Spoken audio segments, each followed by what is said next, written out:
Bienvenue sur La nymphe et la sorcière, le podcast où les expertes d'aujourd'hui racontent les héroïnes d'hier. On a l'impression d'avoir tout vu sur Cléopâtre. C'est d'ailleurs un sujet qui m'a longtemps rebuté.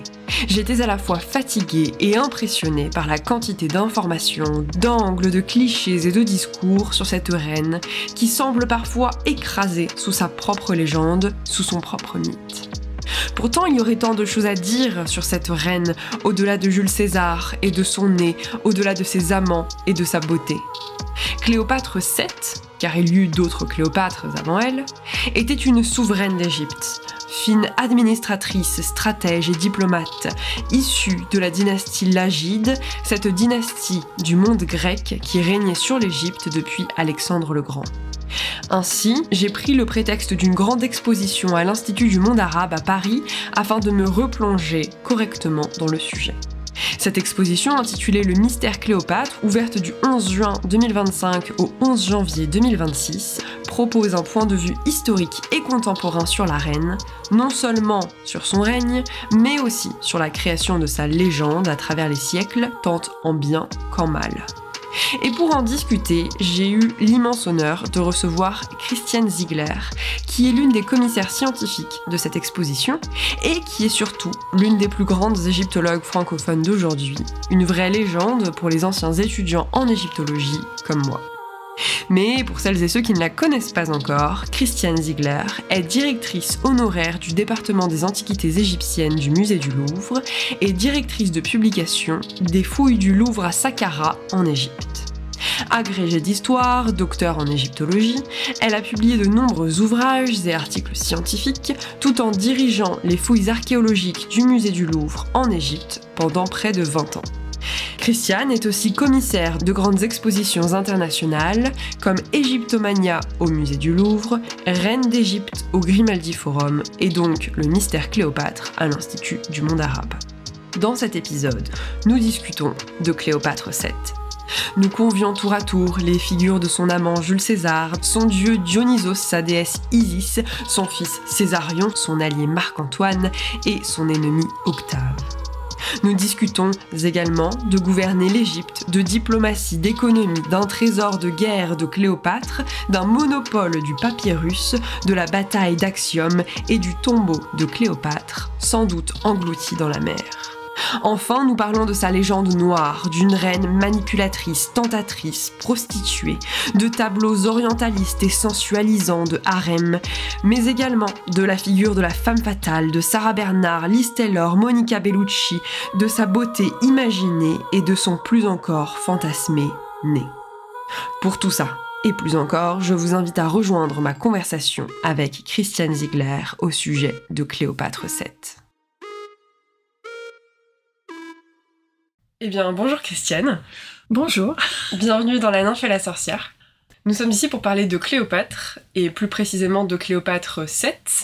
Alors, avant qu'on retrace sa vie, son règne, est-ce que vous pourriez peut-être nous parler déjà du contexte dans lequel elle va vivre, évoluer, on est où et on est quand? Eh bien, nous sommes au 1er siècle avant Jésus-Christ. C'est une reine, la dernière des reines d'Égypte. Si on veut situer, c'est l'époque où en Gaule il y a Vercingétorix, la guerre des Gaules, Jules César. Donc elle vit à Alexandrie, qui est la capitale qu'a créée Alexandre le Grand, et où vivent les Ptolémées. Les Ptolémées, ce sont les héritiers de Ptolémée, qui était un des généraux d'Alexandre le Grand, et à qui on a attribué l'Égypte. Donc elle vit dans cette capitale qui est l'une des plus belles villes de son époque. C'est une période très troublée et son sort va être lié en fait à l'histoire de Rome, puisque la République romaine est à l'agonie. Il y a des guerres civiles, de fortes personnalités, des hommes politiques et des militaires qui s'affrontent, et son destin et celui de l'Égypte va dépendre en fait de Rome. Alors donc dans ce milieu-là, Cléopâtre naît, elle fait partie de cette dynastie des Ptolémées. Est-ce qu'elle est destinée à régner? Est-ce qu'on la prépare pour ça toute son enfance? Comment est-ce qu'elle grandit en tant que princesse? Alors c'est une des filles de Ptolémée XII, Ptolémée Aulète, qui a eu beaucoup d'enfants. Un mystère, c'est par exemple quelle était la mère de Cléopâtre. Ptolémée XII a eu une épouse légitime, si on peut dire, mais aussi des maîtresses. Et donc Ptolémée a désigné ses deux aînés, sa fille Cléopâtre et son fils Ptolémée, qui sera Ptolémée XIII, comme ses successeurs. Et il a même déposé à Rome un testament qui spécifie que ce sont ces deux enfants qui régneront sur l'Égypte après sa mort. Donc elle est élevée comme une princesse héritière. Elle bénéficie des meilleurs pédagogues. Elle a à sa disposition tout ce que la science de l'époque peut comprendre, car Alexandrie, c'est une capitale économique, mais aussi culturelle. C'est le lieu où il y a la grande bibliothèque, une des plus grandes bibliothèques de l'Antiquité, qui rassemble tous les savoirs du monde, aussi bien de la géométrie, de la littérature, de la médecine, de l'astronomie. Et puis, elle reçoit une éducation à la grecque, c'est-à-dire que les filles ont le droit de pratiquer des exercices physiques. Elle va à la palestre, elle entretient son corps, elle fait de la course à pied, par exemple. Et ce ne sera pas sans intérêt, parce que plus tard, quand elle sera reine, elle participe au combat, par exemple. Elle est sur le navire amiral de sa flotte, et c'est quelqu'un qui a à la fois une résistance morale, mais certainement physique. Donc elle a ses précepteurs, elle est passionnée, semble-t-il, par les langues, puisqu'on dit qu'elle en parlait 7. Elle parle évidemment le grec, qui est la langue des Ptolémées. Les Ptolémées sont originaires de Macédoine, c'est une province de la Grèce.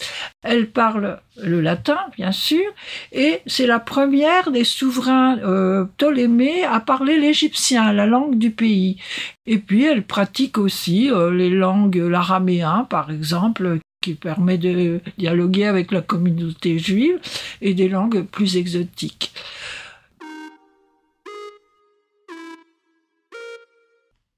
On prétend que sa beauté, considérée en elle-même, n'était pas si incomparable qu'elle ravit d'étonnement et d'admiration. Mais son commerce avait un attrait auquel il était impossible de résister. Les agréments de sa figure, soutenus des charmes de sa conversation et de toutes les grâces qui peuvent relever un heureux naturel, laissaient dans l'âme un aiguillon qui pénétrait jusqu'au vif. Sa voix était pleine de douceur, et sa langue telle qu'un instrument à plusieurs cordes, qu'elle maniait avec la plus grande facilité, prononçait également bien plusieurs langues différentes. Il y avait peu de nations barbares avec qui elle eut besoin d'interprètes. Et elle parlait dans leur propre langue aux Éthiopiens, aux Troglodytes, aux Hébreux, aux Arabes, aux Syriens, aux Mèdes et aux Parthes. Elle savait plusieurs autres langues, tandis que les rois d'Égypte, ses prédécesseurs, avaient eu bien de la peine à apprendre l'égyptien, et quelques-uns même d'entre eux avaient oublié le macédonien, leur langue naturelle. Plutarque, Vie d'Antoine, chapitre 28. Il semble qu'elle ait été passionnée par la médecine, l'astronomie, mais ce sont en fait les textes qui sont bien postérieurs à Cléopâtre qui nous précisent ses qualités intellectuelles et son intérêt. Donc Cléopâtre grandit en se destinant à être reine dans cette Alexandrie politique. Est-ce qu'on a la date à laquelle elle devient reine et puis un peu le contexte de ses premières années de gouvernement ? Eh bien, elle naît en 69 avant Jésus-Christ et elle monte sur le trône associée à son frère, donc Ptolémée XIII. Elle a 18 ans. Elle a 18 ans et elle vit dans une période très troublée puisque sa sœur aînée, Bérénice, a pris le pouvoir. Son père, le père de Cléopâtre, Ptolémée XII, était à Rome, il se réfugie. Et pendant 2 ans, Bérénice va donc être reine d'Égypte. Elle va se marier, donc lutter contre Cléopâtre qui s'exile. Et puis finalement, elle va être vaincue. Et Ptolémée XII revient à Alexandrie et il fait mettre à mort sa fille aînée, Bérénice. Alors Bérénice, la mort de Bérénice, semble-t-il, va beaucoup affecter Cléopâtre. Elle n'a que 12 ans à l'époque, mais elle se rend compte de la dureté c'est une dureté qui n'est pas propre à sa famille, mais une dureté dans les dynasties, avec des luttes fratricides, avec des meurtres, des assassinats. Ce sont presque les Atrides, mais c'est une époque très violente. On a du mal à se remettre dans le contexte. Et donc, Cléopâtre a un peu grandi avec ce modèle de sa sœur aînée assassinée par son propre père. Pourtant, c'est bien elle qui devient ensuite reine à 18 ans avec son frère, donc les choses se sont un peu calmées et elle peut prendre la place de reine. Oui, alors elle monte sur le trône à la mort de son père avec son frère qui n'a que 10 ans, parce que à cette époque et dans le monde antique, une femme ne peut pas régner seule, il lui faut donc un conjoint ou un partenaire masculin. Bien sûr, il ne se marie pas, mais chez les Ptolémées, il était assez fréquent que les frères épousent les sœurs. Mais pour l'instant, il a 10 ans, elle en a 18. Tout va bien au début, mais il se forment des clans parce que ces enfants ont été élevés par des précepteurs qui sont des eunuques et qui prennent parti pour évidemment l'enfant dont ils ont la charge. Et bien vite, il y a une espèce de conspiration contre Cléopâtre de façon à ce que son frère puisse régner seul. Éclate une nouvelle guerre entre le frère et la sœur. Une guerre qui finalement se terminera par la mort du jeune Ptolémée XIII qui a pris les armes bien malgré son jeune âge et qui se noie dans le Nil. Et c'est à ce moment-là, pendant cette guerre fratricide, la guerre d'Alexandrie, que Cléopâtre pense que son salut viendra de Rome. L'homme le plus important à l'époque, c'est César, c'est Jules César, que nous connaissons bien, puisqu'il a conquis la Gaule. Et Jules César, donc, arrive à Alexandrie, met un petit peu d'ordre dans cette ville en émeute, qui soutenait le frère de Cléopâtre. Et Cléopâtre s'est enfuie, elle a vu que ses troupes ne la suivaient pas. Et elle revient à Alexandrie d'une façon clandestine. Alors on raconte cette histoire très romanesque de Cléopâtre arrivant enroulée dans un tapis, cachée dans un tapis et déposée au pied de César qui émerveillé découvre cette jeune fille. César, il a à peu près 3 fois l'âge de Cléopâtre. Hein. Elle a 20 ans à l'époque. Et en fait, on pense que ça ne s'est pas du tout passé comme ça, qu'elle a dû rejoindre donc Alexandrie avec des complices, qu'elle est rentrée normalement par le port et qu'elle s'est introduite dans son palais où s'était installé César. Donc voilà, c'est la rencontre entre Cléopâtre et Jules César. Une rencontre de 2 personnages qui vont, semble-t-il, éprouver de l'amour l'un pour l'autre, mais qui ont aussi beaucoup d'intérêts en commun. C'est-à-dire que Cléopâtre a besoin d'un soutien pour lutter contre son frère, et Jules César verrait d'un bon œil contrôler l'Égypte, qui est le pays le plus riche du bassin méditerranéen à l'époque. Et alors désormais, c'est ce qui se passe. Maintenant que Cléopâtre a fait appel à Jules César, à quel point est-ce que l'Empire romain renforce son contrôle sur l'Égypte ? Est-ce qu'on reste sur une indépendance de Cléopâtre et des Ptolémées, ou est-ce que maintenant Rome et la République a sa main sur l'Égypte ?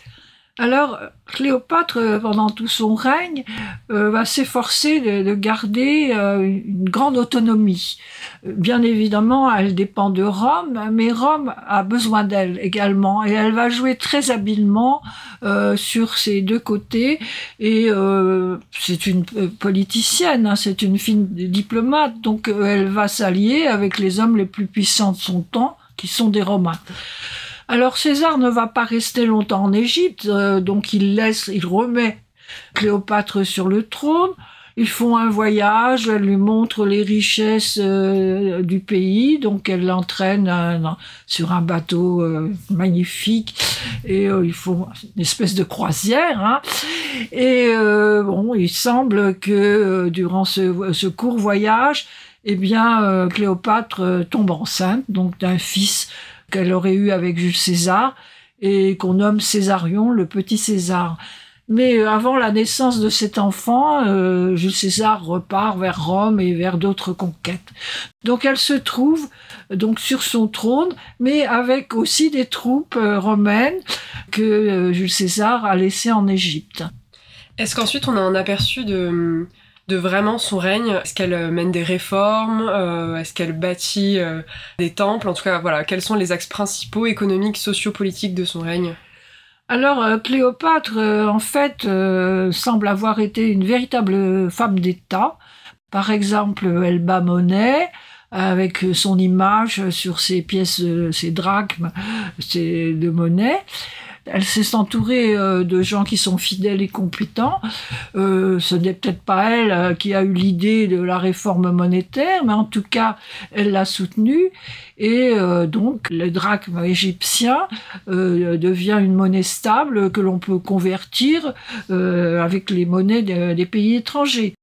C'est aussi une femme qui s'occupe de l'économie, des richesses du pays. Alors, il faut savoir que les Ptolémées avaient mis l'Égypte en coupe réglée, qu'ils l'administraient d'une façon très très précise, avec des impôts, des taxes, des droits de douane, des monopoles. Par exemple, ils avaient le monopole du papyrus, voilà, et donc des droits d'entrée et de sortie des produits, voilà.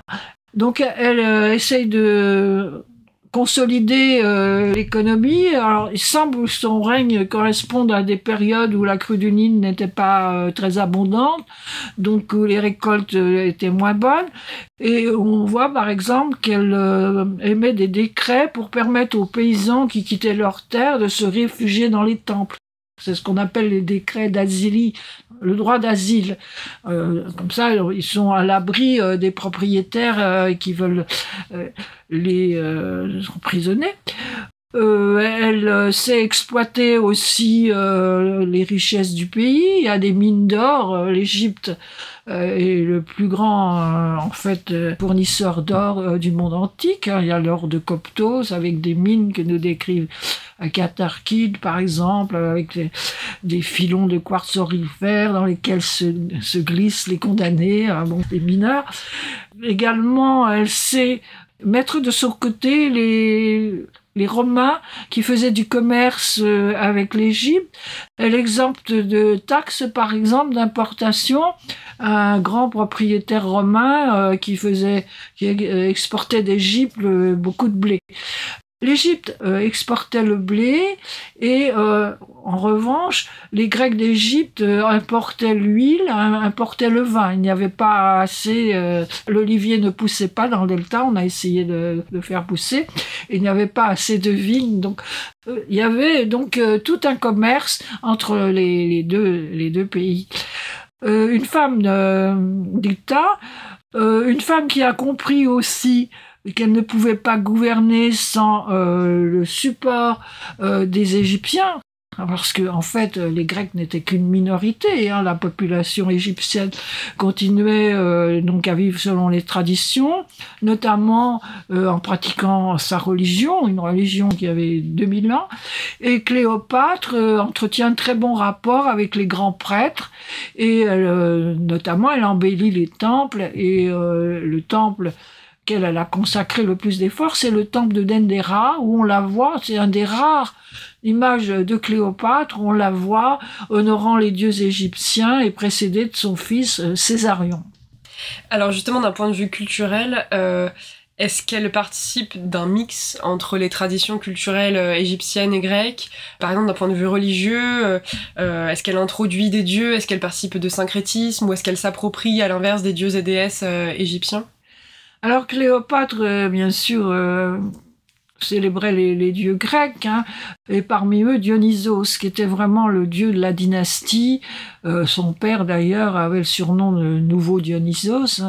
Dionysos, c'est le dieu du vin, de l'ivresse, des fêtes. Donc il y avait des processions magnifiques où on honorait Dionysos.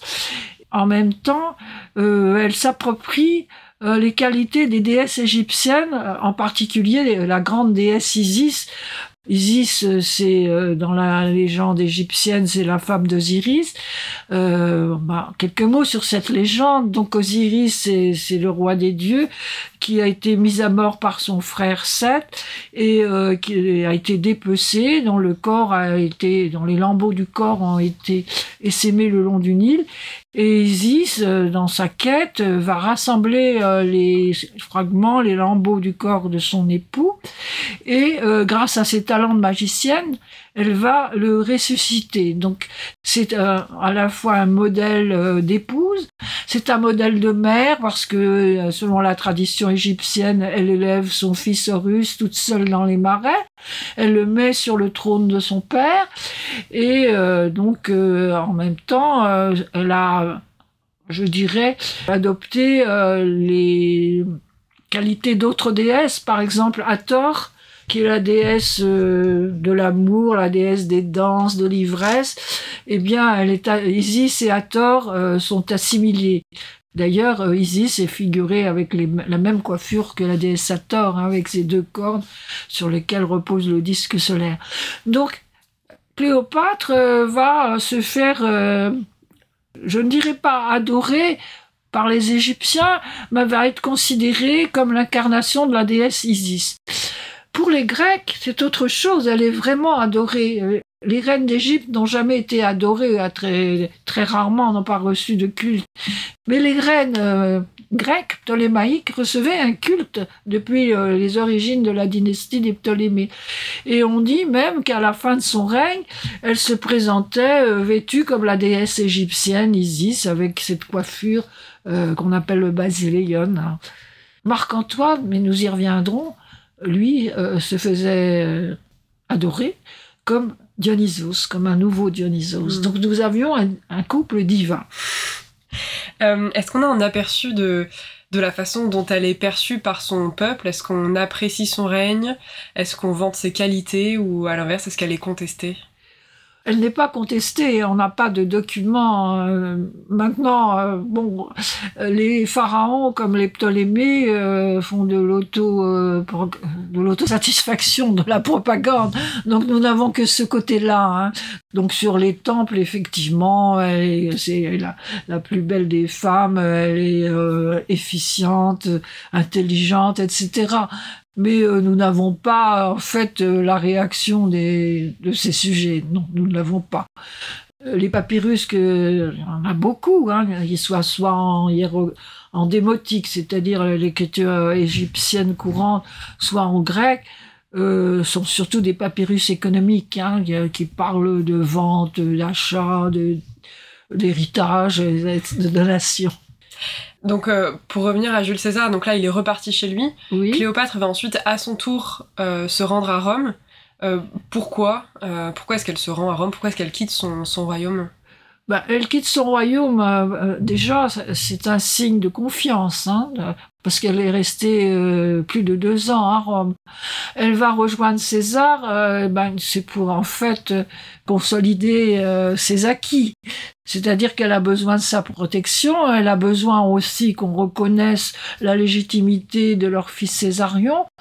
Et là, si César autorise le fait qu'il porte son nom, César, il ne l'a pas adopté. Jules César, au contraire, a adopté son neveu Octave, qui deviendra le futur empereur Auguste, et Octave va devenir un ennemi terrible de Cléopâtre, parce que entre Césarion et lui, il y a quand même un conflit en germe, bien que Césarion soit très jeune. Donc elle est là, elle reçoit, elle exerce des talents de diplomate, elle essaye de consolider son pouvoir, elle sait qu'elle a besoin de Rome pour continuer à exister, elle veut en même temps garder son autonomie, donc elle est là, mais arrivent les Ides de Mars et César est assassiné par Brutus. Alors, Cléopâtre, c'est la catastrophe. Donc, elle regagne son royaume avec son fils. Et une nouvelle guerre civile commence, puisque les assassins de César ont été menés par Brutus. Et il y a une guerre entre Brutus et un général très proche de Jules César, Marc-Antoine. Donc Marc-Antoine, Octave, en guerre contre Brutus. C'est une période de guerre civile, une période très très troublée et violente. Donc voilà. Marc-Antoine, c'est un général vainqueur.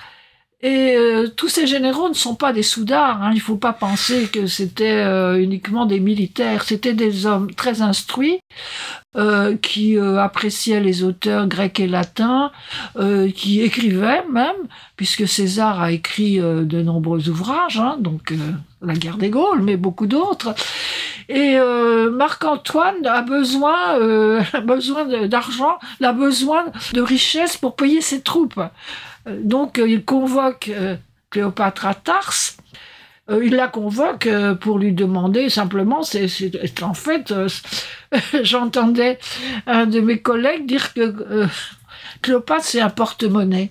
Un porte-monnaie, c'est un pays très riche, elle a tout ce qu'il faut, donc on lui demande sans arrêt, et si elle a la protection des Romains.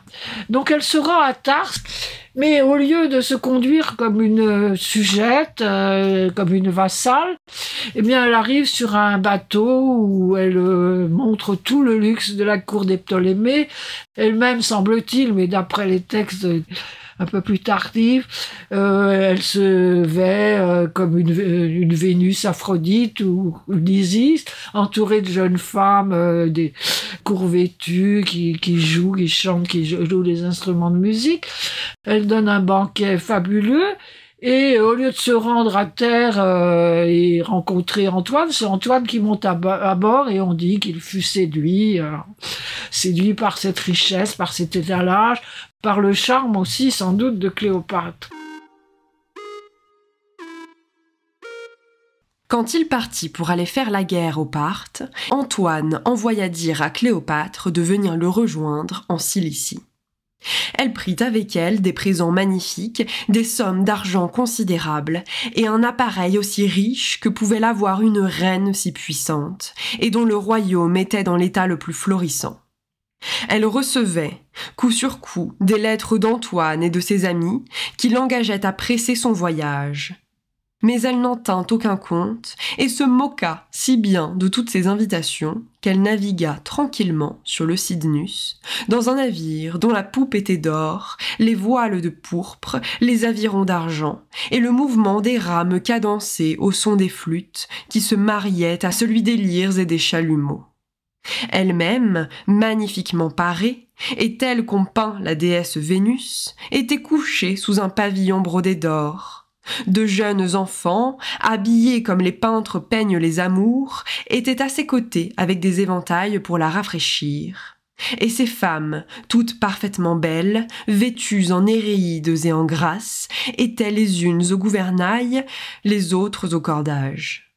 Les deux rives du fleuve étaient embaumées de l'odeur des parfums qu'on brûlait dans le vaisseau, et couvertes d'une foule immense qui accompagnait Cléopâtre.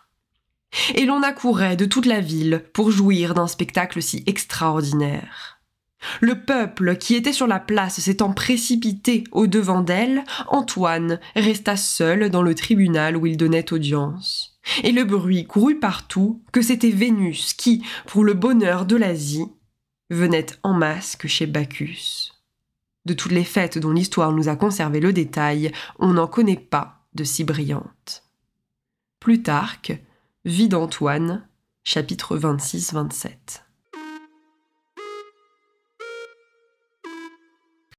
Et voilà, c'est une deuxième rencontre. Marc-Antoine cède aux injonctions de Cléopâtre. Il la suit ensuite à Alexandrie, une fois qu'il a payé ses soldats. Et là, il passe quelques mois... En fait, il découvre les plaisirs d'Alexandrie, qui est une ville de fête, une ville de luxe, une ville de banquets. Et Cléopâtre lui montre vraiment toute la richesse de l'Égypte. Elle a également des enfants avec Marc-Antoine ? Elle va avoir des jumeaux, ce qui n'est pas facile à cette époque. Il fallait être robuste, parce que On a la Cléopâtre superstar, mais on ne parle jamais de la mère de famille. Elle a eu 4 enfants, donc 2 des jumeaux, Cléopâtre Séléné à Alexandre Hélios, ce qui nous remet dans la continuité d'Alexandre le Grand. Hein. Son rêve, c'est un peu de retrouver le royaume des premiers Ptolémées. Et ensuite, elle aura un 3e enfant de Marc-Antoine qui s'appellera Ptolémée. Donc Marc-Antoine repart en guerre, il repart pour Rome. Pour l'instant, il se partage le monde méditerranéen avec Octave, à tel point qu'Octave lui fait épouser sa propre sœur, Octavie, et Marc-Antoine s'installe en Grèce avec Octavie. Mais il a déjà l'idée d'avoir, on lui a confié l'Orient de la Méditerranée, c'est-à-dire de la Grèce jusqu'à la Turquie actuelle, le Liban, la Syrie et l'Égypte. Il a déjà l'idée d'avoir une espèce de royaume vassal de Rome, mais qui serait un royaume oriental. Et de nouveau, il a besoin de Cléopâtre. Il la rejoint. À nouveau, elle finance, elle met une flotte importante à son service.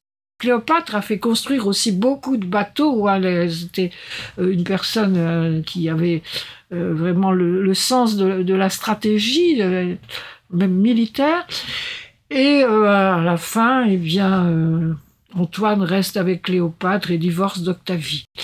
Alors c'est un prétexte que saisit Octave, qui déclare la guerre non pas à Antoine, mais à l'Égyptienne. On ne l'appelle pas Cléopâtre, les Romains l'appellent l'Égyptienne, qui a entraîné le malheureux Marc-Antoine vers la déchéance. Et Marc-Antoine, effectivement, dans ce qu'on appelle les donations d'Alexandrie, dans une grande cérémonie, quand il revient de sa guerre contre les Parthes, c'est des Iraniens en fait, voilà.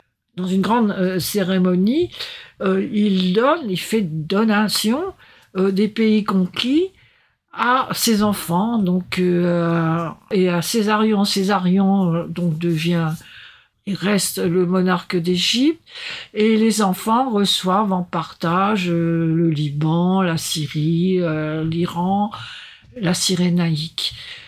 C'est un scandale pour les Romains. Il est en train de dépecer ce qu'on appellera l'Empire romain, et qui est en train de se constituer. En fait, c'était peut-être pas vraiment son idée, mais c'était pour lui des royaumes vassaux, mais c'était aussi un bon prétexte pour Octave pour faire la guerre. C'est la fin. Donc Octave déclare la guerre à Cléopâtre et Marc-Antoine. Oui.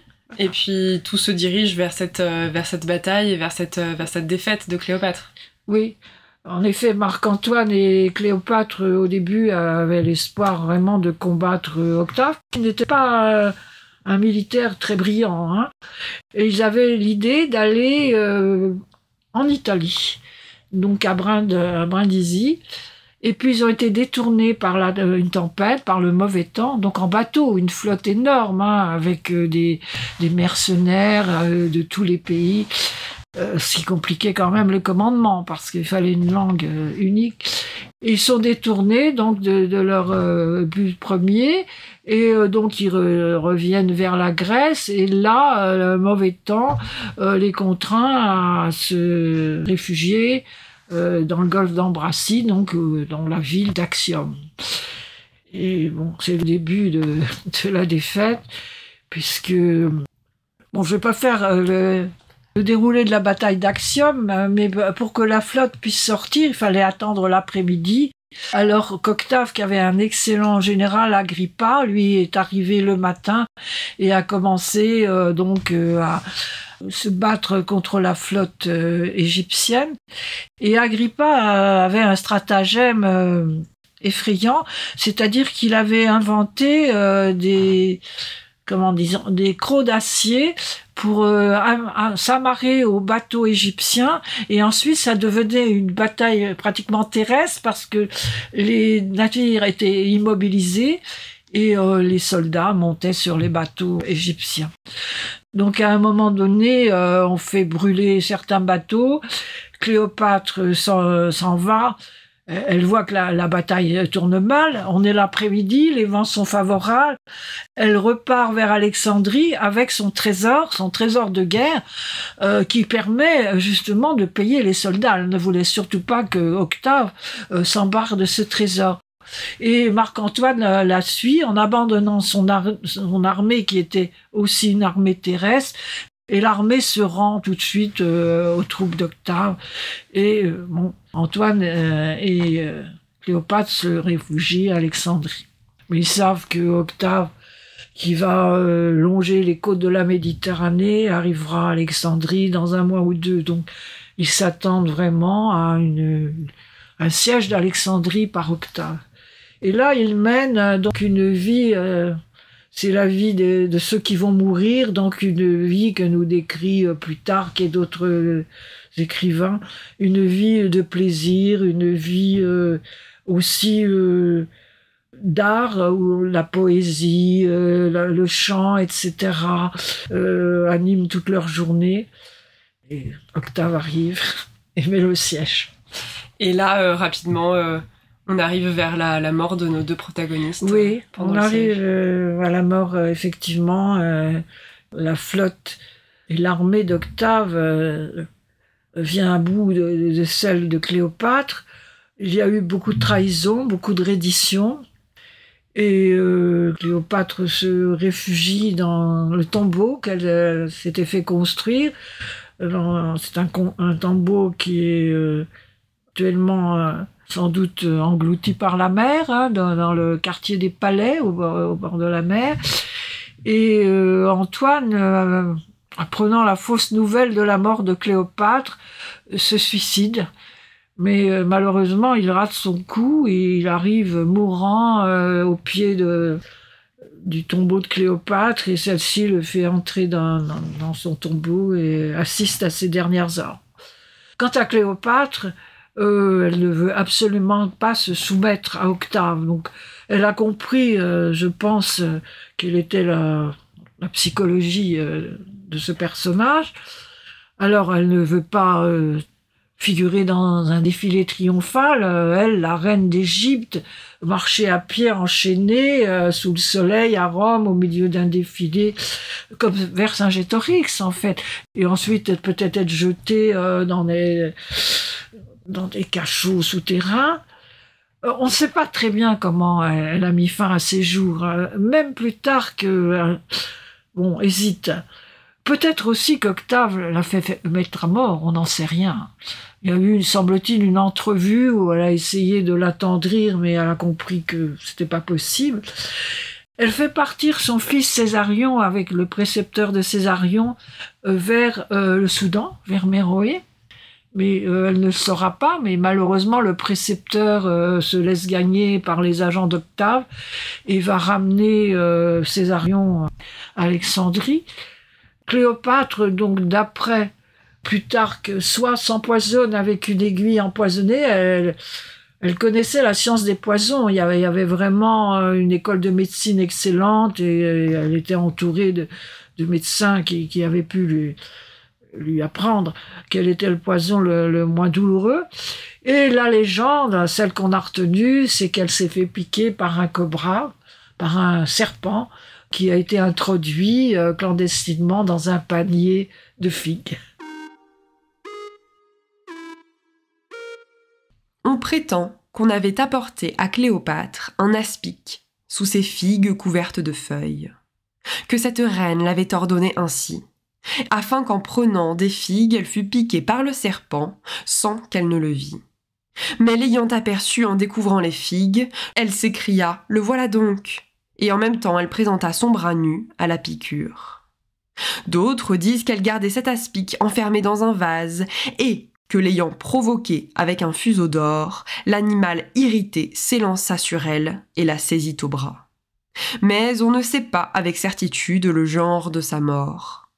Le bruit courut même qu'elle portait toujours du poison dans une aiguille à cheveux qui était creuse et qu'elle portait dans sa coiffure. Cependant, il ne parut sur son corps aucune marque de piqûre, ni aucun signe de poison. On ne vit pas même de serpent dans sa chambre. On disait seulement en avoir aperçu quelques traces près de la mer, du côté où donnaient les fenêtres du tombeau. Selon d'autres, on vit sur le bras de Cléopâtre 2 légères marques de piqûres à peine sensibles. Et il paraît que c'est à ce signe que César ajouta le plus de foi, car à son triomphe, il fit porter une statue de Cléopâtre dont le bras était entouré d'un aspic. Telles sont les diverses traditions des historiens. Plutarque, Vie d'Antoine, chapitre 44.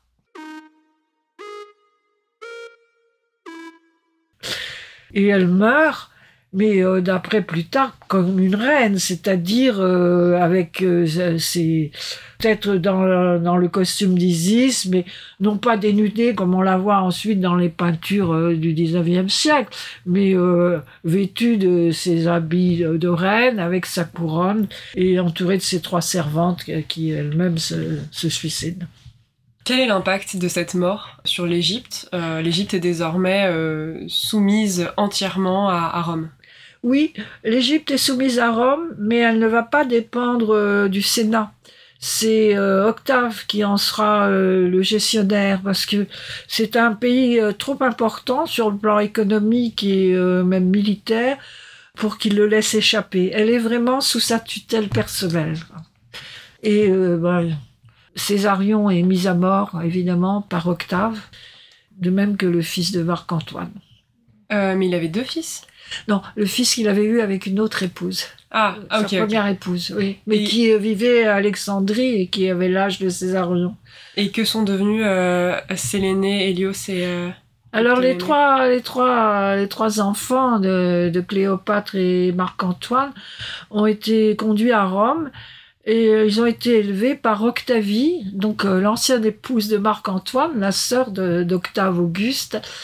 Et on ne sait pas trop ce que sont devenus les garçons, mais la fille, Cléopâtre Séléné, a épousé le roi de Mauritanie, l'Algérie actuelle, qui s'appelait Juba. Et elle a, à Cherchell, édifié une capitale qui était une petite Alexandrie, frappant monnaie comme sa mère et avec des monuments qui rappelaient Alexandrie. Il y a un très beau roman de Françoise Chandernagor. Oui. Ça s'appelle... Les enfants d'Alexandrie. Les enfants d'Alexandrie, oui, voilà. Ouais. Bon, enfin, ça, c'est aussi... Alors, pour passer sur la postérité de Cléopâtre, et peut-être pour commencer chez les Romains qu'on a déjà beaucoup mentionnés, vous avez plusieurs fois mentionné Plutarque. Mais voilà, au-delà de Plutarque, quelle est la réception immédiate de Cléopâtre après sa mort, dans les décennies qui suivent? Qu'est-ce qu'on dit sur elle? Comment est-ce qu'on la présente? Alors après la mort de Cléopâtre, c'est propagé ce qu'on appelle la légende noire. C'est un peu une propagande qui est au service d'Octave. Lui-même n'écrit rien, mais les écrivains qui l'entourent, par exemple Virgile, décrivent l'Égyptienne comme une personne épouvantable. D'abord, c'est une étrangère, c'est une femme qui a en fait l'outrecuidance de reggae seul. En même temps, c'est pratiquement une prostituée qui se livre à tous les hommes. Et on en fait vraiment une personnalité vénéneuse, c'est très misogyne en fait. C'est une vision très romaine où l'homme, la virilité sont mises en avant, où les citoyennes romaines n'ont pas voix au chapitre, et on attaque les femmes, comme très souvent, sur leur corps, sur leur sexualité. Pareil pour Marie-Antoinette, pareil pour Jeanne d'Arc. Je veux dire, qu'est-ce qu'on leur reproche? C'est leur vie de débauche, c'est ça. Et donc là, ces écrits sont surtout parmi les auteurs qui sont proches d'Octave.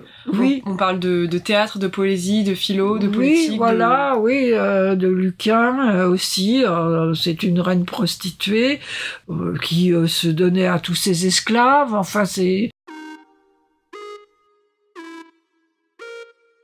Naguère encore de quel opprobre n'a pas couvert nos armes cette femme qui se prostituait à ses vils esclaves.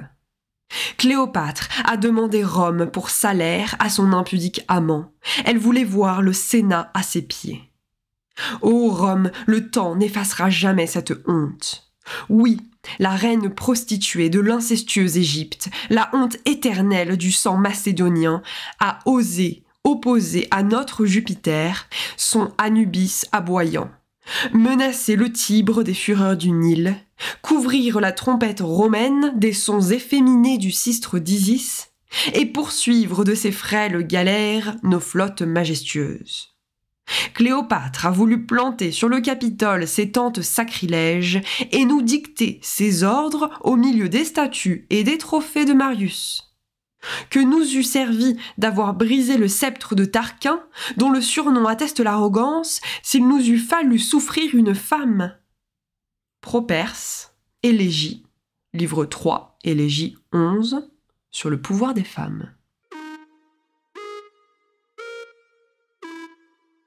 Et même les arts plastiques véhiculent ces propagandes parce qu'on a retrouvé des lampes à huile donc qui étaient utilisées dans tout l'Empire romain que les soldats, les mercenaires véhiculaient avec eux, qui représentent Cléopâtre assise sur un phallus comme une prostituée et avec le crocodile qui montre bien que c'est une Égyptienne. Il y a une de ces lampes à huile qui est exposée à l'exposition de l'Institut du monde arabe. Donc en fait, on lui reproche toujours cette double casquette femme et orientale, enfin égyptienne. Oui, femme orientale, oui, et voulant en prendre le pouvoir, voilà. Pourquoi est-ce qu'on continue de lui créer une légende noire, de l'insulter quelque part alors qu'elle est morte et que Rome a gagné Est-ce que c'est une légitimation a posteriori d'une prise de pouvoir qui sinon serait perçue comme illégitime ? C'est un peu ça, parce que Octave n'a pas envie qu'on parle d'une énième guerre civile, parce que ce n'était pas une guerre uniquement contre Cléopâtre, c'était une guerre contre Marc-Antoine. C'était encore deux citoyens romains, deux généraux romains qui se combattaient. Comment par la suite, il y en a eu beaucoup, mais surtout avant, vous aviez Pompée contre ses ennemis, vous aviez Brutus contre Octave, donc c'était une énième guerre civile. Et Octave Auguste voulait au contraire instaurer la paix, et bon, en fait éloigner cette image qui était désastreuse pour lui. C'était en fait un des protagonistes de la guerre civile. Donc c'était politique aussi. Et puis on a pris les arguments qu'on trouvait. Son ardeur pour les richesses était si grande qu'il n'y avait rien qu'elle ne pensait être permis pour les acquérir. Son ambition était si démesurée qu'elle fit emprisonner son frère âgé de 15 ans, à qui le royaume appartenait, et obtint d'Antoine de tuer sa sœur Arsinoé alors qu'elle se trouvait à Éphèse en prière dans le sanctuaire d'Artémis. Cléopâtre ne craignait pas de violer la sainteté des temples, des tombeaux et des asiles quand elle espérait pouvoir en tirer de l'argent. Elle n'avait aucun mal à fouler aux pieds la justice si elle pouvait en tirer quelque avantage. Et tous les trésors de la terre n'auraient pu suffire pour satisfaire cette femme somptueuse, esclave de ses propres désirs. Flavius Joseph, Antiquité juive, chapitre 15. Mais ce qui est notable, ce n'est jamais Marc-Antoine qui est accusé. Et même dans les textes des historiens ou philosophes comme Plutarque, elle apparaît comme une comparse, comme un mauvais génie. Mais c'est la vie d'Antoine qui est racontée, ça n'est pas du tout la vie de Cléopâtre.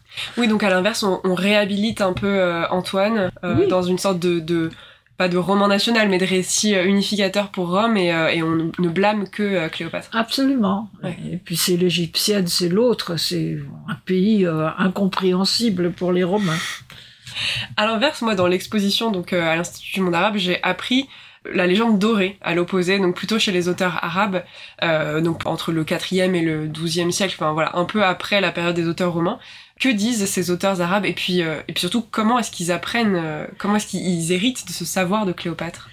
Alors en fait on n'a pas encore retrouvé entièrement le fil conducteur, mais un des premiers auteurs a donné un visage positif à Cléopâtre, c'est un copte, c'est un évêque copte. Peut-être que les écrivains arabes, comme ensuite l'Égypte a été conquise par les Arabes, et les communautés coptes étaient très florissantes, peut-être que les écrivains arabes ont eu, par le biais des Coptes et des Éthiopiens aussi, des chrétiens, donc, une image favorable de Cléopâtre.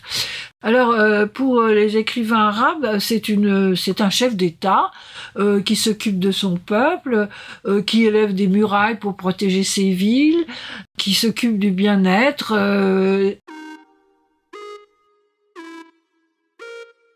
La reine Cléopâtre descendit de la Palestine en Égypte pour y établir sa résidence. Arrivée à Pharma, elle livra bataille aux Égyptiens et les vainquit. Elle vint ensuite à Alexandrie et y régna. C'était une femme éminente par ses qualités personnelles et par ses actes empreints de virilité et de force. Aucun des rois, ses prédécesseurs, n'avait accompli d'aussi grandes choses qu'elle. Elle construisit à Alexandrie un grand et magnifique palais qui fut un sujet d'admiration pour tous ceux qui le voyaient, car il n'y en avait pas de pareil dans le monde entier. Au moyen de pierres et de sable, elle éleva une digue contre l'eau de la mer et créa une terre ferme où l'on allait à pied, là où auparavant passaient des navires. Ensuite, Cléopâtre creusa un canal jusqu'à la mer et amena l'eau du Géon dans la ville, de sorte que les bateaux pussent arriver dans la ville et il y eut alors grande abondance. Auparavant, la ville s'était trouvée sans eau. Cléopâtre y amena de l'eau à profusion, des vaisseaux pouvaient la traverser et la ville fut ainsi largement approvisionnée de poissons. Elle exécutait tout cela par générosité, pour le bien de la ville. Et jusqu'à sa mort, elle accomplissait de belles actions en grand nombre et créait des institutions importantes. Cette femme, la plus illustre et la plus sage d'entre les femmes, mourut dans la 14e année du règne du César Auguste. Évêque Jean-Denis Q, Chronique, chapitre 67. C'est une reine savante aussi. C'est une reine savante, ce qu'on trouve un peu dans Plutarque déjà, donc qui parle de nombreuses langues, qui a des savoirs médicaux. Il y a des papyrus qui ont été attribués à Cléopâtre, des papyrus grecs d'ailleurs, avec ce qu'on appelle le Cosmeticon, qui est une série de recettes pour le cuir chevelu, pour la chevelure. Elle passe aussi pour avoir des connaissances en matière de gynécologie et aussi en matière d'alchimie, de chimie et aussi d'alchimie. Un peu la magicienne Isis, en fait, on retrouve un peu ce fil conducteur. Cléopâtre était une princesse, versée dans les sciences, adonnée à l'étude de la philosophie et admettant les savants dans son intimité. Elle composa, sur la médecine, les charmes et d'autres parties des sciences naturelles, des ouvrages qui portent le nom de son auteur et sont connus des hommes versés dans l'art de la médecine. Avec elle finit la dynastie des rois grecs. Quand Octave voulut s'emparer d'elle, ce fut pour apprendre les précieux secrets qu'elle possédait, en tant que dernier représentant des sages de la Grèce. Al-Massoudi, Les Prairies d'or. Chapitre suivant, l'histoire de l'art. Donc Cléopâtre devient un peu un motif repris dans l'histoire de l'art, notamment occidentale, et notamment des portraits. Moi, ce qui me frappe quand même dans cette exposition, c'est que on a un motif qui est le suicide de Cléopâtre, à toutes les sauces, nue, allongée, un sein dénudé, ou à l'inverse, habillée, fière et noble. Pourquoi est-ce que son suicide fascine tant alors qu'elle a une vie hyper romanesque, avec des guerres civiles, des enfants, des alliés, des empereurs? Pourquoi est-ce qu'on retient sa mort? Parce que c'est très étrange, déjà, se donner la mort avec une piqûre de serpent, ça nous interpelle, hein, c'est pas banal. D'autre part, ça permet aussi de retrouver des motifs comme Ève et le serpent, parce qu'il y a, au début, à la Renaissance, il y a aussi ce rapprochement entre Ève, tentatrice, Et le serpent, là, qui ne la pique pas, mais qui est quand même là, qui est présent. Donc, il y a eu, voilà. Et en même temps, ça permet... on ne dit pas du tout dans les textes anciens qu'elle est piquée au sein. Elle est piquée au... Eh bien, on l'a fait piquer au sein parce que d'abord, c'est aussi un emblème de la luxure, une femme avec des serpents autour des seins. Au Moyen-Âge, on trouve ça dans les églises romanes, hein, on trouve ça, c'est la luxure. Donc c'est un des aspects négatifs de l'image de Cléopâtre.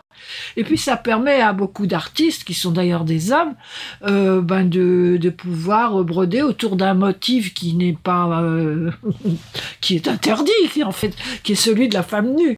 Et là, elle dévoile vraiment très généreusement sa gorge, hein. Le fait qu'elle soit piquée par un serpent au sein, ça permet beaucoup de liberté et ça permet d'introduire de l'érotisme aussi, qui était très difficile à certaines époques de faire figurer dans la peinture ou dans la sculpture. Oui, il y a certaines toiles qui sont très étranges où on a l'impression qu'elle jouit presque de cette mort. Enfin, c'est paradoxal et troublant. Ouais. Oui, c'est très troublant, mais en fait, les artistes y mettent ce qu'ils ont envie de voir et ça correspond au goût d'un public et un public masculin, hein. C'est un public de voyeurs. On regarde la mort, mais on regarde aussi les spasmes de cette personne, de cette reine, qui effectivement, de temps en temps, se rapproche de l'extase. Ça ressemble un peu aux images de la Sainte Thérèse en extase, la Sainte Thérèse du Bernin. On ne sait plus très bien si elle souffre ou si au contraire, elle y prend beaucoup de plaisir. Bon, heureusement, la peinture évolue et se diversifie. Ensuite, Cléopâtre apparaît quand même dans des scènes d'histoire, notamment au XVIIIe, XIXe siècle. Quels sont un peu les grands peintres, les grands tableaux, les grands jalons de la vision de Cléopâtre dans la peinture ? Alors, les grands peintres, bien sûr, on pense à Tiepolo, avec ses fresques du Palazzo Labia à Venise, où on voit le banquet d'Antoine et de Cléopâtre. Et là, c'est pas du tout une femme nue, c'est une femme riche, c'est une souveraine qui est représentée selon les critères de l'époque, avec une chevelure blonde, avec une robe et des cols de dentelle et des étoffes somptueuses à une table. Et là, c'est un épisode de la vie de Cléopâtre dans lequel elle parie avec Antoine de donner le repas le plus coûteux du monde. Et alors Antoine commence à faire tuer des sangliers, etc., lui offre des tas de victoires. Et elle, en retour, elle détache une perle magnifique qui était une de ses boucles d'oreilles et elle va la plonger dans une coupe de vinaigre. Et elle s'apprête à la boire. Et là, elle a dépensé vraiment une fortune incroyable. Les perles étaient extrêmement rares et très, très prisées. Donc, Tiepolo. On est à Venise. C'est au XVIIIe siècle. Qu'est-ce qu'il y a comme grand peintre ? Alors, je parlerai peut-être aussi des peintres orientalisants du XIXe siècle, après la campagne d'Égypte par Bonaparte. On commence à connaître l'art égyptien. Il y a la description de l'Égypte, et puis il y a les collections égyptiennes qui arrivent en Europe. Et la Cléopâtre n'est plus la belle, l'aristocrate occidentale, mais c'est une orientale, mais à la façon pharaonique.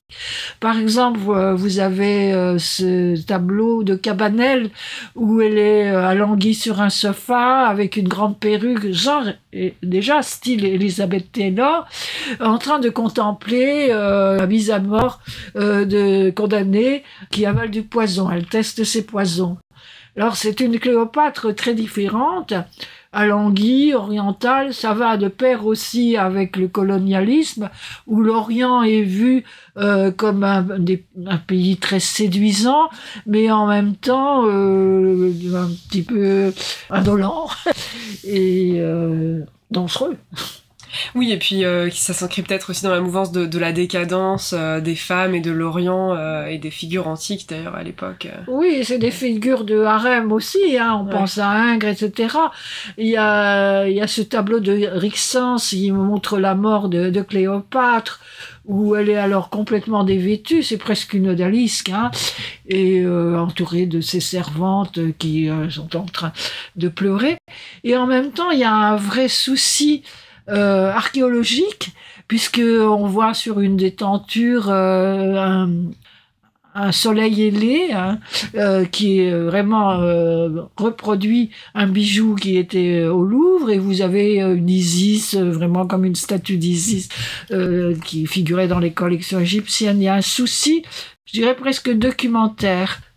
Oui, je pense aussi à cette toile, je sais plus de qui, mais où on est en train de monter le corps d'Antoine vers Cléopâtre, oui. Et on a une statue de Sekhmet qui est identique à celle du British Museum, par exemple, enfin, et de beaucoup de musées. Oui, oui, c'est une toile c'est une très rare représentation de la mort d'Antoine, hein, il y en a très peu. Oui, oui, du musée de Grenoble, où on voit d'ailleurs ce tombeau tel que le décrivent les anciens, c'est-à-dire qu'il c'est un tombeau à étage, hein, donc on est en train de hisser ce malheureux Antoine, et on voit que le tombeau est inachevé parce qu'il y a encore des échafaudages qui permettent de hisser Marc-Antoine. Alors si on change de médias, d'art, Cléopâtre est également au théâtre. Oui. On pense notamment à Sarah Bernhardt, mais aussi plusieurs siècles avant à Shakespeare. Quelle est un peu la vision de la Cléopâtre sur scène? Qu'est-ce qui intéresse les dramaturges chez elle? Déjà, les titres, c'est pas Cléopâtre, c'est Antoine et Cléopâtre. Elle est toujours par rapport à un homme, ou le Jules César de Handel avant. Donc, il y a beaucoup d'écrivains aussi, comme Théophile Gautier, qui, Une nuit avec Cléopâtre, ont beaucoup fantasmé sur cette Cléopâtre. Alors, à cette époque-là, c'est plutôt la femme fatale, hein, qui commence à naître, et je dirais, qui en fait s'incarne dans des comédiennes, et ça sera encore plus le cas avec le cinéma. Cette Cléopâtre, c'est avant tout une comédienne, hein. Donc elle a les traits de Sarah Bernhardt, effectivement, qui allait jusqu'à faire monter sur scène, présenter sur scène un véritable python. Donc voilà. Et on va à Theda Bara, là, avec ses yeux charbonneux, son maquillage outré, et puis on s'achemine vers la Lismania avec le film de Mankiewicz, donc Cléopâtre et Listella. Et à partir de là, la Cléopâtre grecque n'a plus rien de grec. C'est une Cléopâtre égyptienne avec des yeux bleus et une perruque brune. Et c'est la Lismania, et c'est cette Cléopâtre-là qu'on retrouve encore de nos jours, hein. Elle est incarnée, donc. Est-ce que vous avez un film que vous trouvez particulièrement pertinent pour la représentation de Cléopâtre dans tout le corpus? Ou est-ce que globalement on reste sur du assez monothématique, icône de beauté? Oui, il y en a qui sont plus humoristiques que d'autres. Je préfère finalement le dernier, là, avec Monica Bellucci, parce que au moins on se moque. On se moque de l'image de Cléopâtre, on se moque du personnage, on sait bien que ça ne s'est pas passé comme ça. Astérix et Obélix. Oui, ouais. Voilà. Oui. Par rapport à des films avec Liz Taylor, où à l'inverse, on affirme sérieusement qu'elle ressemblait à ça. Oui, c'est ça. Et puis à ce moment-là, il y en a qui sont plus belles que d'autres et plus datées. Je veux dire, il y a eu, c'est Claudette Colbert, elle est dans un univers art déco. Donc c'est une Égypte, mais revisitée à la façon des années 20, donc c'est très intéressant. Oui. Après la bande dessinée, effectivement, donc, qui s'inspire directement du film de Mankiewicz. Et puis Cléopâtre, Cléopâtre publicitaire, hein.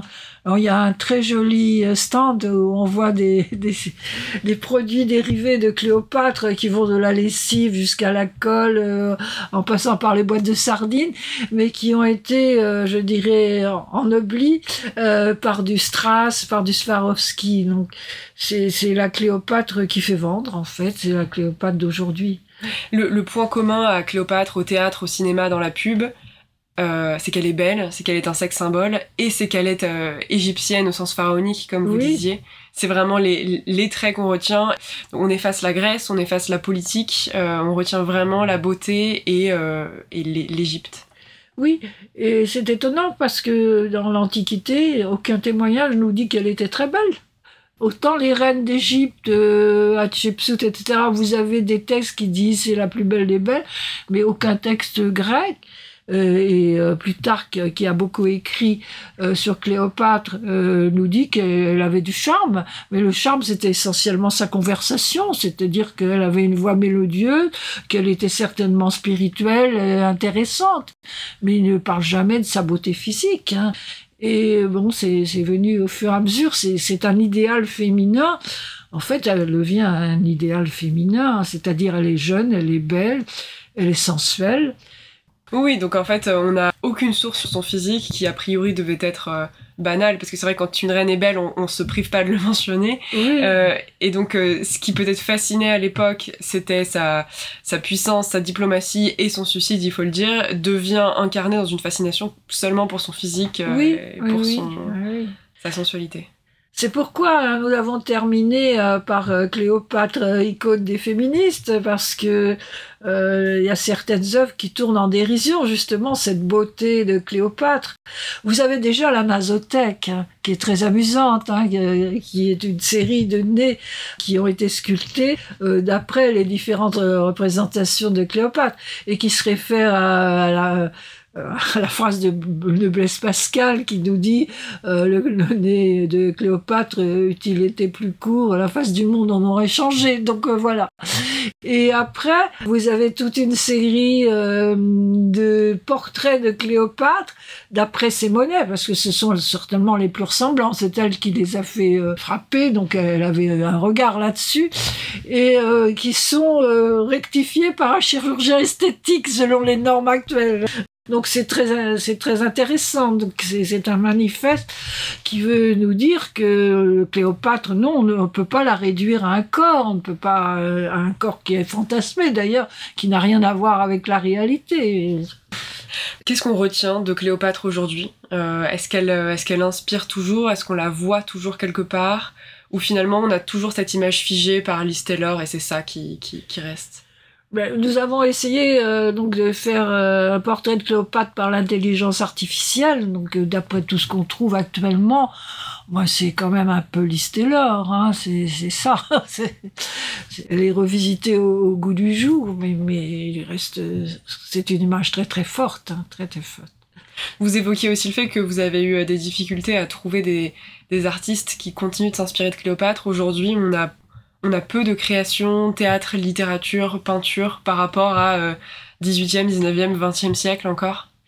Oui, ne sont pas intéressantes pour les sculpteurs, les peintres d'aujourd'hui. Alors, dans la musique un peu, Katy Perry, etc. Mais enfin, bon, c'est quand même assez anecdotique. Et c'est pourquoi nous avons choisi de l'évoquer dans l'art contemporain avec ce siège, ce trône de Cléopâtre d'une artiste américaine, hein, Barbara Chase-Ribou, qui a vraiment un culte pour l'Égypte et pour Cléopâtre, et qui s'inspire aussi de la tradition des femmes fortes en Afrique, hein, parce que elle fait partie aussi des mouvements afro-américains. Et justement, ce trône est vide, et le visiteur peut quitter l'exposition avec la Cléopâtre de son imagination. Est-ce que vous avez un objet préféré, vous, dans cette exposition ? C'est très difficile. J'aime beaucoup certains tableaux, par exemple la Cléopâtre de Maratta qui est en train de dissoudre sa perle. Donc c'est pas un peintre extrêmement connu, mais c'est magnifique. Alors elle est sous l'aspect d'une reine de son époque, donc on est au XVIIIe siècle, mais avec ce côté des étoffes bleues magnifiques, et puis la perle, oui. Oui, j'aime beaucoup ça, ce tableau. Est-ce que vous, il y a encore des questions que vous vous posez sur Cléopâtre ? Est-ce qu'il y a encore des mystères, des incompréhensions, des zones d'ombre ? Oh bah bien sûr, moi j'attends d'avoir des papyrus qui soient un peu plus bavards sur elle, hein, qui soient des papyrus égyptiens, soit écrits en grec, soit peut-être un temple... Parce qu'en fait, on a très peu de temples qui portent sa marque, et certains ont été détruits en plus, ont été détruits au XIXe siècle. Donc au hasard des fouilles, puisque j'aimerais, c'est qu'on retrouve sa tombe, hein, sa tombe dans le port d'Alexandrie. Est-ce qu'on a des efforts en ce moment qui sont faits pour ? Est-ce qu'on a abandonné l'idée Ah non, on n'a pas abandonné l'idée, mais c'est très difficile. Et puis, il ne doit pas être dans un état extraordinairement bien conservé. Hein. C'est quand même... ça fait 2000 ans sous l'eau. Hein. C'est difficile. Est-ce que vous vous souvenez de la première fois que vous avez rencontré le personnage de Cléopâtre ? De comment elle est venue à vous, ou de comment est-ce que vous vous êtes dit « Ah, elle m'intéresse, il y a de quoi creuser ». Eh bien, elle ne m'intéressait pas du tout. On m'avait proposé à l'époque la pinacothèque d'être commissaire et j'avais dit non, c'est quand même un sujet trop bateau, c'est trop facile.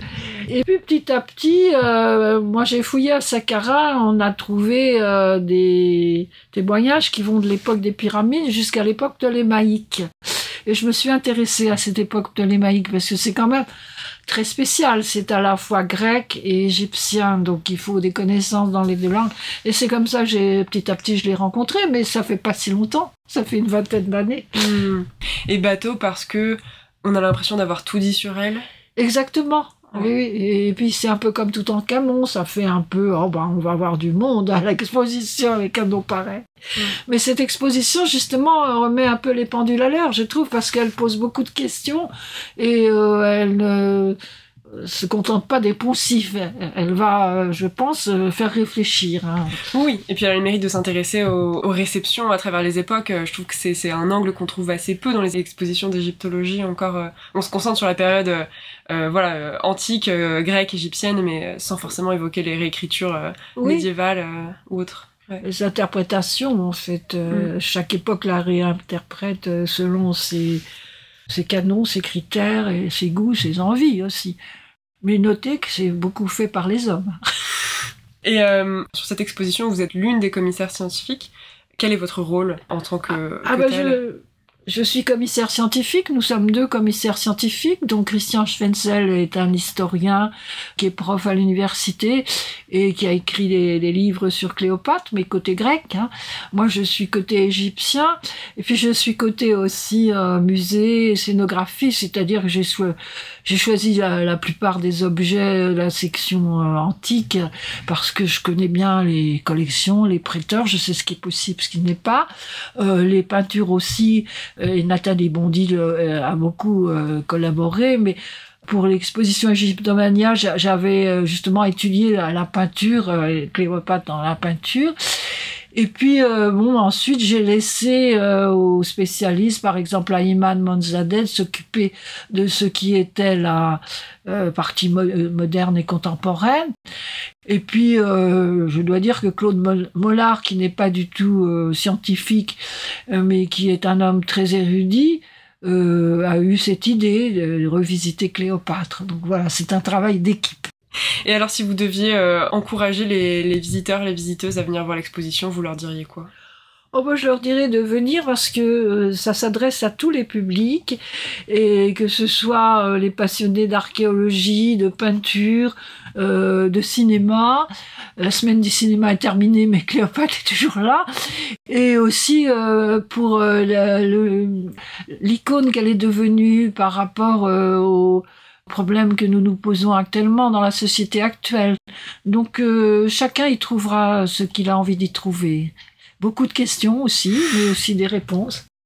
Et alors pour conclure, pourquoi est-ce que pour vous, c'est important qu'on s'intéresse encore à Cléopâtre en 2025 et pour les années à venir ? Je trouve que c'est un personnage justement qui est dans l'air du temps, au moment où on essaye de réhabiliter beaucoup de femmes dans l'histoire, l'histoire ayant été écrite essentiellement par des hommes, je trouve que c'est un personnage vraiment d'actualité. Est-ce qu'elle a encore besoin d'être réhabilitée, Cléopâtre ? Certainement. Oui, je suis très féministe, mais bon...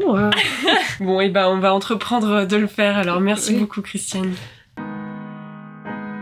Vous venez d'écouter un épisode de La nymphe et la sorcière, le podcast où les expertes d'aujourd'hui racontent les héroïnes d'hier. Je m'appelle Servane Ardouin-Delorme et vous pouvez me retrouver à la réalisation, à l'écriture et au montage de cet épisode. La musique que vous entendez au générique a été créée par Mathilde Desanges, les recherches documentaires ont été effectuées par Laetitia Port-Louis et les illustrations réalisées par Morwena Descotes, alias le Palais des Courants d'Air sur YouTube. Une sacrée team de dames dans le podcast comme dans la vraie vie que je remercie. Si cet épisode vous a plu, n'hésitez pas à vous abonner au podcast sur la plateforme où vous nous écoutez, à nous mettre des petits pouces, des likes, voire des commentaires que nous lisons toujours avec bonheur. Enfin, vous pouvez suivre l'actualité du podcast sur Instagram ou sur YouTube @la nymphe et la sorcière. Merci pour votre écoute et à très bientôt.